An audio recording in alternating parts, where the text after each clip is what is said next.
숨원 성형외과 성형외과 전문의 김국현 원장입니다. 가슴 성형에 관심이 있거나 가슴 성형을 앞두고 있다면 관련 내용들을 인터넷에서 많이 찾아보시는데요. 그때 나온 이야기들을 모두 믿으시나요? 인터넷에 떠도는 가슴 성형에 대한 소문들을 오늘 제가 낱낱이 파헤쳐 보도록 하겠습니다.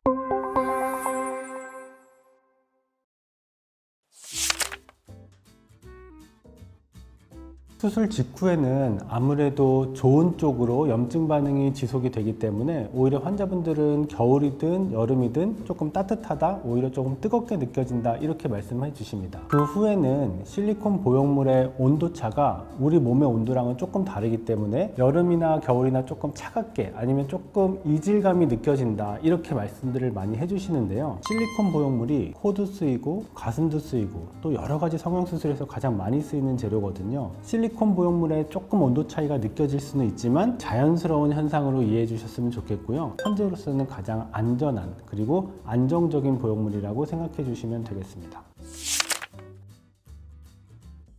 이거 많이들 물어보시는데요. 경과 보는 게 중요한 것 같아요. 저희 병원 같은 경우는 6개월까지 한 달에 한 번씩 매달 보게 되는데 실제로 아주 가슴을 과도하게 크게 넣지 않는 이상은 눌렀을 때 가슴이 구부러질 정도로 불편함을 느끼시지는 않으실 것 같습니다.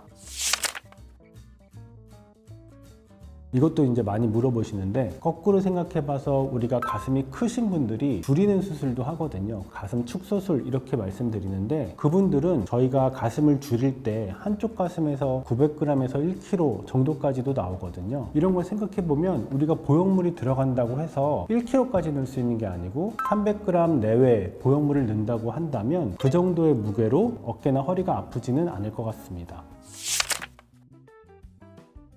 몸무게가 늘어납니다. 첫 번째 이유는요, 수액을 맞거나 수술을 하게 되면 붓기가 생길 수 있고요. 그 붓기가 무게수로 따지면 500g에서 1kg까지도 된다고 얘기를 하고, 두 번째는 안 움직이다 보니까 아무래도 조금은 살이 찔 수 있는 것 같습니다. 하지만 환자분들이 움직임이 자유로워지면서 원래 몸무게대로 복구가 되고요. 가슴 수술을 한다면 한쪽에 한 300g, 그 다음에 양쪽에 300g씩 내외로 커지기 때문에 600g에서 700, 많게는 800g까지 몸무게가 느는 건 당연한 일입니다. 가슴 수술에서 다이어트를 했는데 살이 너무 빠져서 가슴이 오히려 작아질 것 같아요. 오히려 좀 처음부터 좀 크게 해주세요. 이렇게 말씀해 주시는 분들도 있고, 다이어트를 하게 되면 살이 너무 빠지니까 지방이 너무 없어지니까 보형물이 너무 드러날 것 같아요. 오히려 좀 작게 해주세요. 이렇게 말씀해 주시거든요. 같은 원인에 두 가지 상반된 견해를 보이시는 건데요. 가슴 수술을 할 때는 중요한 건 피부가 어느 정도 늘어나냐 하는 거거든요. 피부의 탄력도랑 피부에 늘어나는 것만큼 보형물을 넣을 수 있기 때문에 거기에 중점을 둬서 수술을 합니다. 두 번째는 날씬하신 분들이 체지방이 많이 빠지면 보형물이 조금 드러나 보이고 보형물의 윤곽이 좀 보이는 거는 어쩔 수 없기는 합니다. 그래서 체지방이 많이 빠졌을 때는 보형물이 드러나는 걸 염두에 두고 사이즈를 정하고 수술하는 것이 좋겠습니다. 앞으로 나란히가 안 되는 건 이렇게 나란히 했을 때 가슴이 걸려서 그럴 것 같아요. 실제로 최대한 많이 크게 했을 때 그게 좀 불편할 수는 있는데 그 정도로 보형물이 최근에 많이 단단하거나 아니면 너무 크게 넣는 경우는 많지 않아서 너무 걱정하지 않으셔도 될 것 같습니다. 평소에 건강하신 상태였어도 생리가 조금 불규칙하신 분들이 있을 수 있거든요. 이런 분들은 가슴 수술 자체도 몸에는 스트레스를 줄 수 있고 가슴 수술을 준비하고 회복하는 과정도 나에게는 조금 스트레스일 수 있습니다. 불규칙하신 분들이 수술 전후에 생리가 지연되거나 한번 건너뛰거나 이런 일이 간혹 생기실 수 있습니다. 하지만 이건 수술 후에 지속적으로 생기는 일이 아니기 때문에 너무 걱정하지 않으셔도 될 것 같습니다. 일단 리플링에 대해서 말씀드리면 보형물의 충전율이 좀 낮아서 보형물이 접히고 보형물이 접힌 게 밖에서 드러나 보일 때 리플링이라고 하기는 하는데요. 성형외과 전문의로서 추천을 드리자면 너무 날씬하신 분들이 이런 부작용까지 생각한다면 너무 크지 않은 보형물이 좋겠고 흔히 얘기하는 충전율이 높은 이런 보형물 쓰는 게 도움이 될 수 있겠습니다. 그래서 개인적으로는 어떤 회사가 더 리플링이 적게 생기고 많이 생긴다기보다는 그 회사 내에서도 충전율이 낮고 충전율이 높고 이런 라인업들이 다 있기 때문에 거기에 따른 선택을 하시는 게 훨씬 더 현명한 선택이 될 수 있겠습니다.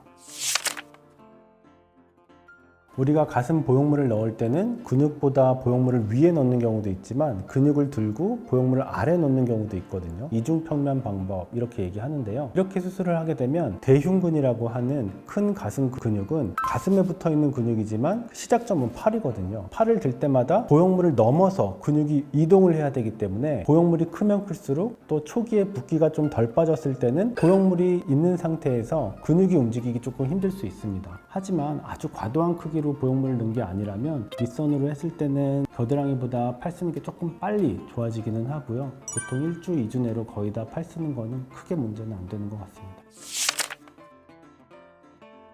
유방 보형물증, 브레스트 임플란트 일리스, 가슴 보형물 관련된 질환 이렇게까지 얘기하는데요. 실제로 이제 환자분들의 말씀을 들어보면 가슴 보형물을 넣기 전에 없었던 증상들이 가슴 수술 후에 생겼다, 이게 가장 일반적이고 증상은 굉장히 다양하고 어떤 증상이 있다 이런 거는 아니거든요. 하지만 이게 과학적으로 증명하거나 통계적으로 증명된 게 없어서 조금 문제입니다. 그래서 지금 많은 성형외과 선생님들은 가슴 수술 후에 생긴 증상인 거는 맞지만 가슴 보형물 때문에 이게 증상이나 병을 일으키는 것은 아니라고 말씀해 주시거든요. 수술한 다음에 건강한 가슴을 가지고 건강한 생활을 하셔야 되는데 이것 때문에 건강하지 못한 증상이 생긴다면 제거하는 것도 고려해 봐야 됩니다. 하지만 브레스트 임플란트 일리스다라고 걱정하는 것은 조금 조심하시는 것이 좋을 것 같습니다.